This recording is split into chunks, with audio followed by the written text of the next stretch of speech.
हर हर महादेव, देवों के देव महादेव के चरण में प्रणाम करता हूँ। दुर्गा माँ के चरण में प्रणाम करता हूँ। सरस्वती माँ के चरण में प्रणाम करता हूँ। गणेश भगवान के चरण में प्रणाम करता हूँ। गुरु भाई गुरु बहनों के चरणों में प्रणाम करता हूँ। गुरु बहन, कहानी को पूरा अंत तक सुनिएगा। कहानी को आधा नहीं सुनिएगा, पूरा सुनने से ज्ञान होता है और शिव गुरु का महिमा हम सभी पर बने रहता है। और जब कहानी पूरा सुनते हैं तो मेरा भी खुशी होता है कि आप लोग शिव गुरु से जुड़े हुए हैं और उनका अच्छा कहानी मैं आप लोग के सुनाते रहता हूँ। एक समय की बात है कि एक राजा था। उस राजा को किसी चीज का कमी नहीं था। उसका 100-200 रानी थी, लेकिन एक भी रानी से उसका बाल बच्चा नहीं हुआ था।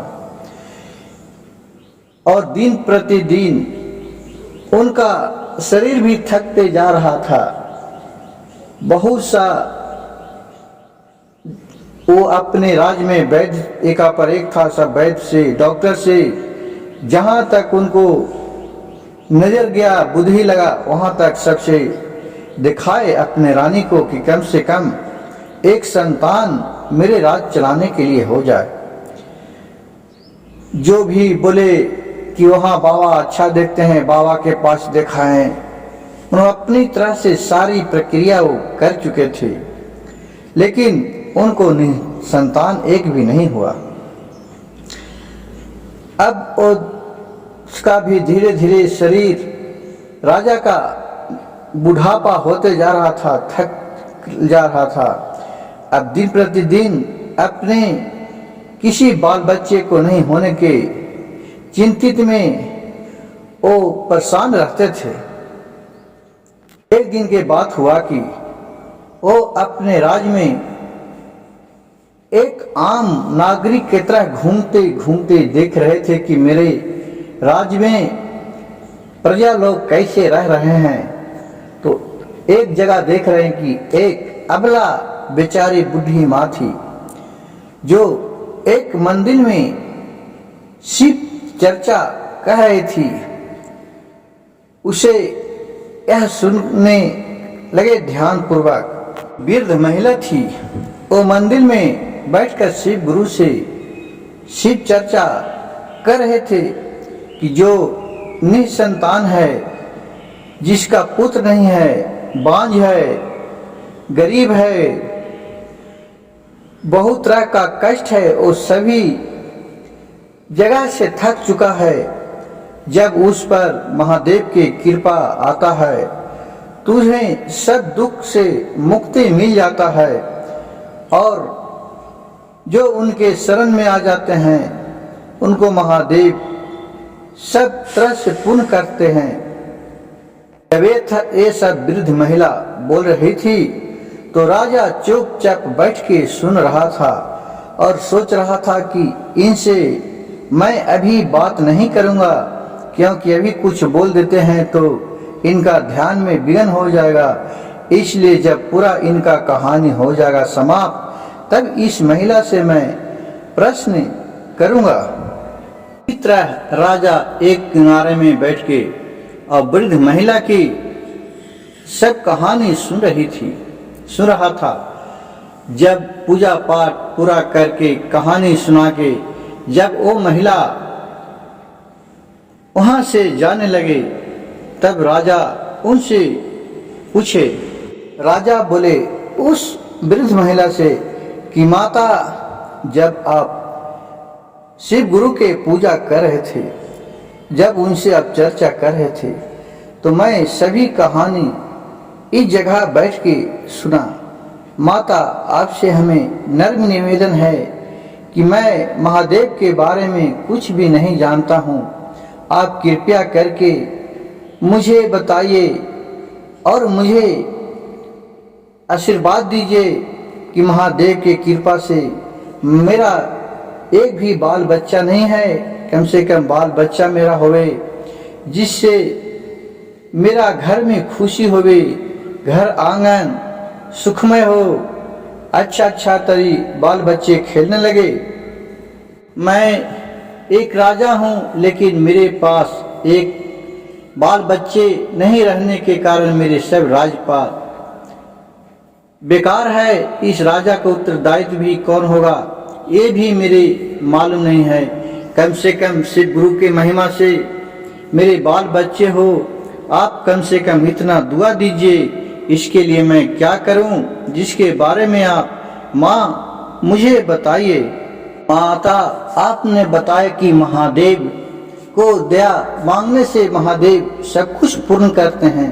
तो माता, आप हमें खुल के बताइए और समझाइए कि महादेव का दया क्या है।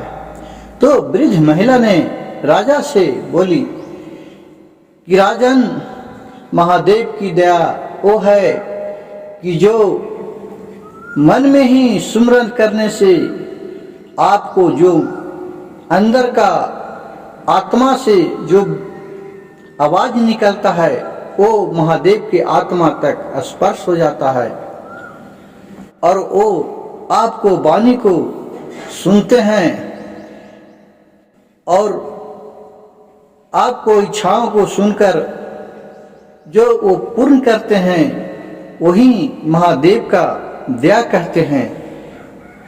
महादेव का दया एक ऐसा है कि जो बहुत ही अलौकिक है, उसे कोई नहीं देख सकता है कि किस रूप में उनका दया कब आ जाता है। ये सब सुनकर, वृद्ध महिला की बात सुनकर राजा अपने घर गया और अपने रानी से कहा कि हे रानी, आज ने मैं एक वृद्ध महिला के बात एक शिव मंदिर में सुने। वो बोले कि जब महादेव की कृपा होता है, उनके जो शरण में जाते हैं उनका सब मनोकामना पूर्ण हो जाता है।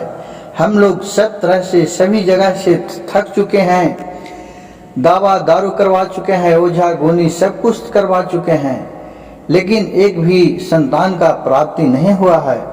कम से कम अब हम लोग भी महादेव के शरण में जाएं। हम लोग के कुछ भी नहीं बनता है, कुछ नहीं करे तो उनको मन ही मन भाव भक्ति करें, कहें कि ठीक है। और दोनों राजा और रानी तैयार हो गए और रोज सुबह उठ के बोलते से ये जाप श्री नमस्तुभ्यम नमः, श्री नमस्तुभ्यम नमः, श्री नमस्तुभ्यम नमः, इस मंत्र का उच्चारण करने लगे। और जैसे ही 1.25 महीना बीता, वैसे ही रानी का गर्भ रह गया और उसका एक सुंदर सा 9वें महीना के बाद बालक उत्पन्न लिया, जो बहुत ही तेजस्वी और चमत्कारी था। उस शिव गुरु के महिमा से जो काम ओझा गुनी डॉक्टर भी नहीं कर पाया, वो इनका भक्ति भाव में इतना चमत्कार है कि जो इनके शरण में गया, भोलेनाथ उस राजा को कल्याण किए और एक सुंदर सा बालक उत्पन्न हुआ। और फिर बहुत भक्ति भाव से शिव चर्चा कराने लगे और एक महादेव का मंदिर राजा बनवाए। वहाँ नित्य दिन सभी बूढ़े बुजुर्ग निसहाय व्यक्ति को खाना खिलाया जाता था। इस भक्ति भाव को देखकर महादेव का कृपा सदैव उस राजा पर बना रहा।